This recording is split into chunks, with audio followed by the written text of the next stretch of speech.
Ngayong hapon sa tanan, Nanay G ulit from Iloilo. Ako muna for today's video. Ganap today, hindi kahapon. Since Monday kasi, nagyayaya na si Trisha na kumain ng buldak. Hindi niya pa daw kasi na-try yung buldak, kaya gusto niya daw maranasan. So, dahil hindi ko rin naranasan, so sabay-sabay po kami ngayon Papa Plaza Uton kasi meron daw doon Korean store sa taas ng pink building. Kaya matagal-tagal din hindi ko na walking si Ash ng malayo. So sabi ko sa kanila, maglalakad na lang kami papuntang plaza.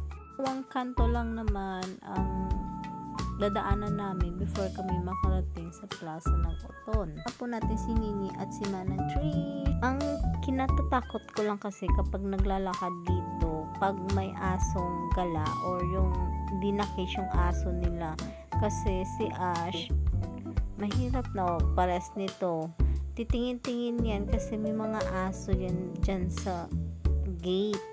Handa ngayon maglakad-lakad kasi hindi na mainit masyado. Mag-aalas 5 na ata to, alas 4 na. Pero before kami makarating sa plaza, marami pa yan si Ash stopover. Sa lagay na to, malapit na kami to. Naka na kami sa ikalawang kanto. Sa dulo niyan, Plaza Uton na po yan. Kung lalakarin mo lang bahay, siguro mga 15 minutes walk rin po to, yung papuntang plaza. Maraming energy po yan si Ash kasi naglalakad siya ng medyo malayo-layo rin compare dati sa bahay. Tingnan niyo po yung smile niya, o tinatawag siya ni Manang niya Trisha. Ang saya-saya ni Ash. Kinarga ko na po si Ash kasi feel ko baka may biglang sumalubong sa amin na aso. Oo, ang saya-saya ni Ash. Parang di siguro ma-express yung saya niya kasi lumabas siya tapos papunta pa naman plaza. Gusto niya yung plaza kasi maraming ikutan dyan sa plaza. So, nakalagpas na po kami ng plaza. Papunta po kami dun sa may pink building.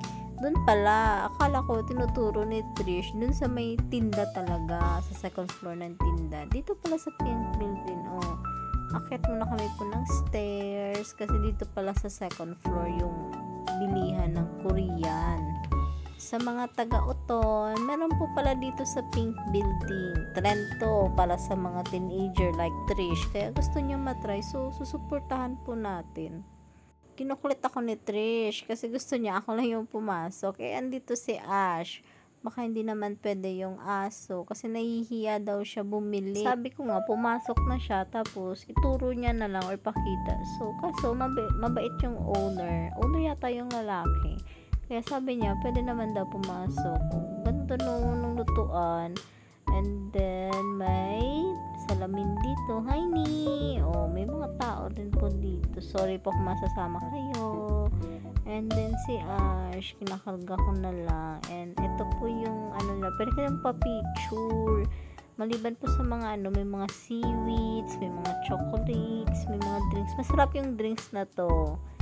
Bet ko to, yung ganito, lagyan mo na lang ng ice. So, ito na po yung mga pictures lang namin. Sa mga taga-Uton, visit po kayo dito sa taas ng pink building. Sunod ulit po, bye!